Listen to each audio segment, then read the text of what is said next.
You gonna share that? You chillin' villain?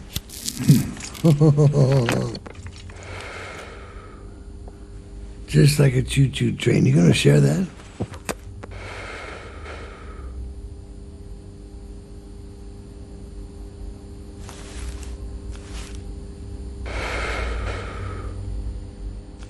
So playing crime boss Rockay City has been an experience filled with regret, mainly because as a big fan of the Payday franchise I put aside my better judgment and gave this game the benefit of the doubt, when as it turns out I really should have listened to it because my lord was this one huge disappointment. Now, Crime Boss Rockay City is the latest offering from 505 Games, and when the trailers came out, it's fair to say the reactions were divisive, because it seemed far more focused on who was in the game instead of the game itself. And after playing it, yeah, that really does seem to be the case. However, is this game really that bad? So, without further ado, let's find out.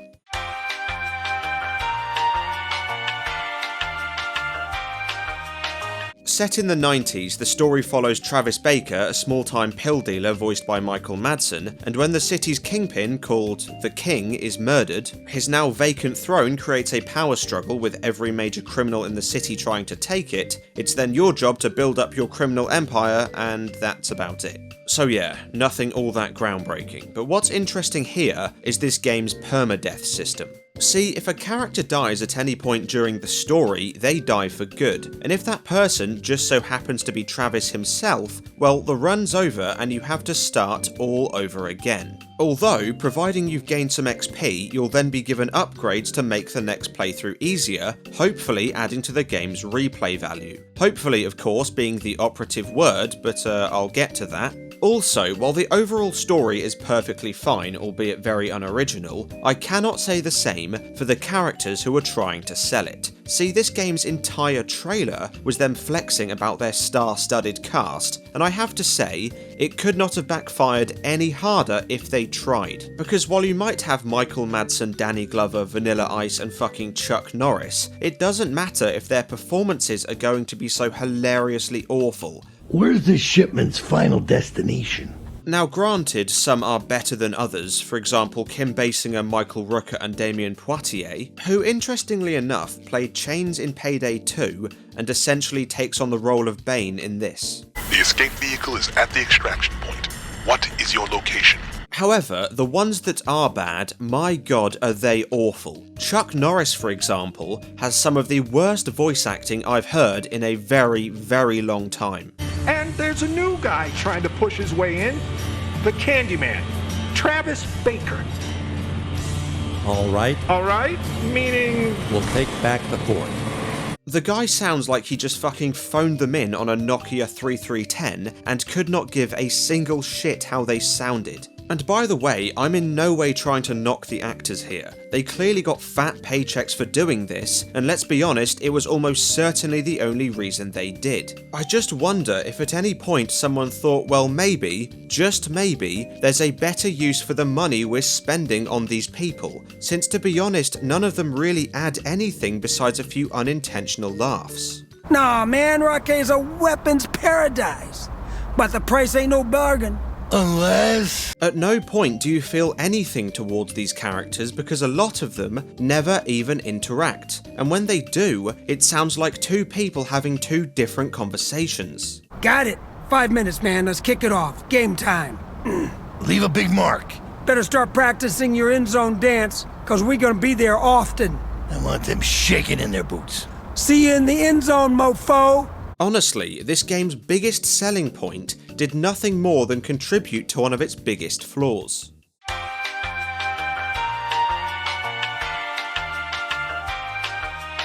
So given this game is focused on taking over the city's underworld, it should come as no surprise that a significant portion of the gameplay involves building a criminal empire. In this case, that involves everything from hiring and upgrading new crew members, buying new weapons and assets, making business decisions, planning heists, attacking rivals, and of course, making enough money to keep it all funded. This comes from either territory you own, loans, and most obviously money and loot stolen during robberies. The price of this loot even fluctuates due to economic changes, meaning you have to choose the best time to sell it. A feature I actually thought was pretty cool.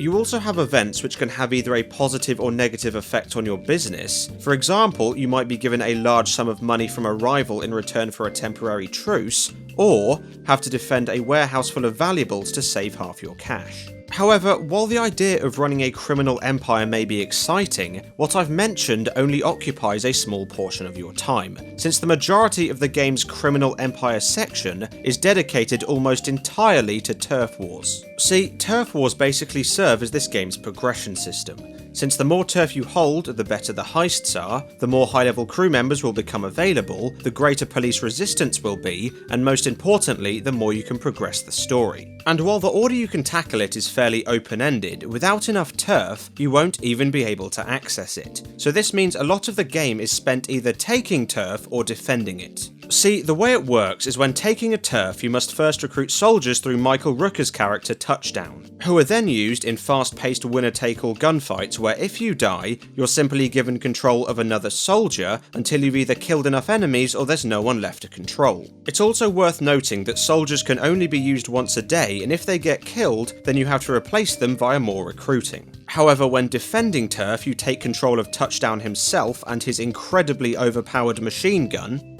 More of these cunts coming in? Hold the field. And unlike the latter, dying here means you lose the territory. Eventually, you'll get to a point where a gang only has one territory left, giving you a chance to take them out completely in what is essentially a roided up version of a regular turf battle. Now at first, sliding around in these fast-paced shootouts is genuinely fun, especially since the gunplay is actually pretty solid. How to quit!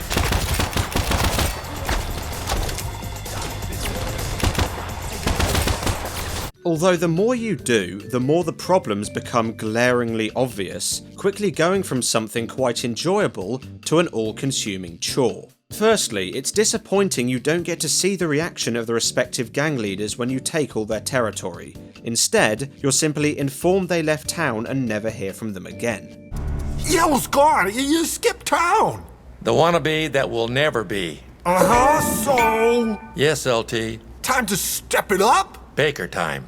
Also, these sections are pretty much devoid of variation. I mean, you're doing the exact same thing over and over again in constantly reused maps, and the game never really does anything to make it more interesting. Furthermore, the sheer frequency of turf battles not only makes them exceedingly repetitive, but also exceedingly expensive. Since in addition to the costs of the actual battle, you also have the recruiting costs to replace dead soldiers. Then you have the insanely expensive troop upgrades, which while technically optional, unless you want your gang to be completely outgunned, literally bringing knives to a gunfight, you're really going to want them. It reaches a point where you spend almost all your money on capturing and defending territory, only to hit the next day button and see the exact same territories are under attack again, and it becomes such a headache, because you know you need them, but defending them has become so tiresome you'd rather do anything else. Oh, these bastards come to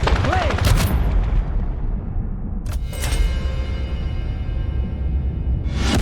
So apart from turf wars, heists and other various missions are the main activities you'll spend your time doing, and generally they fall into three categories. The first is your basic heist done purely for cash, and if you're a fan of the Payday games, this is where it gets most familiar. For example, you have your Shadow Raid style warehouse robbery, a 4-store style strip mall robbery, armoured truck heists, a jewellery store, and of course, a bank. Naturally, these can be tackled any way you want, be it stealth or going in guns blazing. However, due to the game's lack of polish, I did often find them becoming the latter regardless. Nevertheless, the AI is surprisingly competent, so it won't just be you versus the entire city's police force. Also, I do want to mention that while these are clearly Payday inspired, don't go in expecting the same level of depth. They really are just a poor man's version. I mean, yeah, you might need to pick a lock, disable some cameras, or get a vault code here and there, but that's really as far as it goes. Additionally, they do tend to use the same extremely limited number of maps, so you're going to be seeing the same environments, albeit with randomly generated layouts.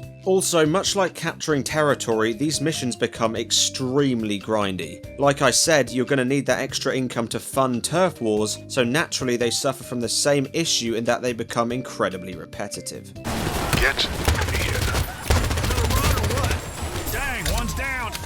The second mission type is more story-based, such as hits to weaken rivals, and individual character missions that advance specific storylines. Something I have to say, I grew to utterly despise. See, these missions are the exact same every single time you do them, and due to the game's trial and error nature, you have to do them a lot. And what's worse is they're tied to valuable crew members, and if you fail to do them in the allotted time, they just die. For example, there's a war vet called Ranger, and his missions are flashbacks to his time in Vietnam. And for some reason, if he dies here, he also dies in the present, which not only makes no sense, but if I want to keep him around, I have to do these, even though I'd much rather do anything else. It also doesn't help that these missions have unskippable cutscenes about 5 years long, that you have to go through every single time you do them.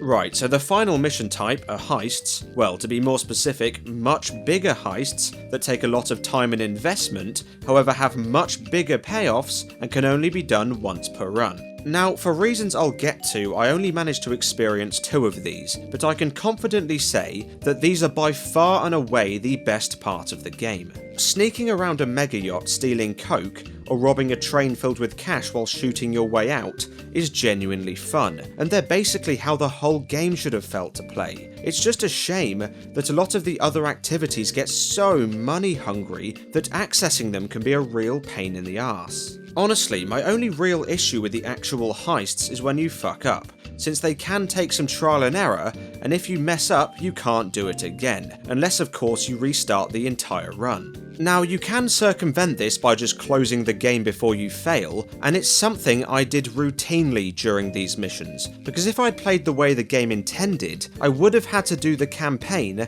8 more times. It's also worth mentioning that even though they are much more exciting, they aren't any more technical, and after doing them once, I was perfectly content to not have another go.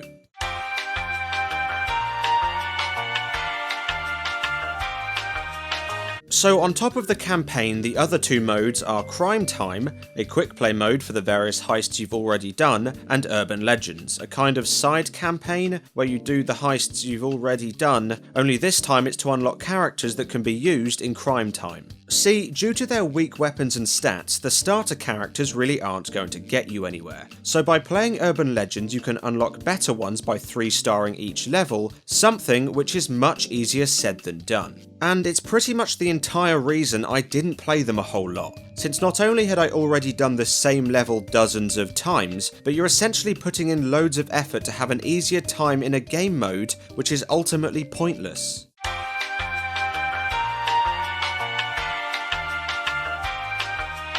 So it's fair to say this game does lack some polish. Graphically, it looks decent enough, although I did notice a fair few glitches and bugs in my time playing. For example, small things such as flickering textures and clipping, all the way up to much larger glitches such as overlapping menus. The boy is hoarding cash. But you can't keep this up for long. Or when my soldiers didn't spawn in, leaving me stranded on my own during a turf war. However, the biggest glitch has to be the character's hair looking weird for pretty much the entire game. Now, if this was due to my graphical settings, I'm not sure, since my PC isn't super high-end, but I did try running briefly on max and it was still there, so I'm inclined to think it wasn't, but who knows.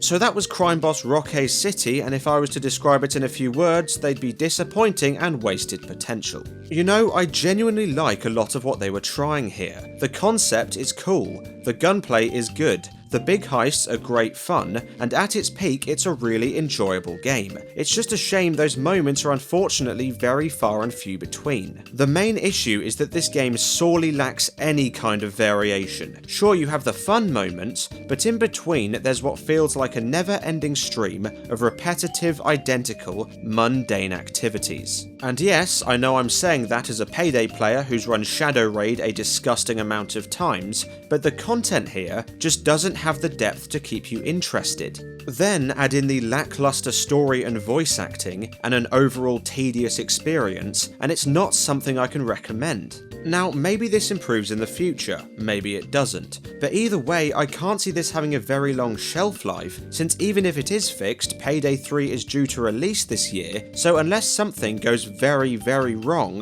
then this is almost certainly going to get buried and totally forgotten. But then again, maybe I'm wrong and this becomes some weird fucking sleeper hit, who knows. Anyway, if you enjoyed the video, feel free to leave a like, comment and subscribe, and I'll see you on the next one.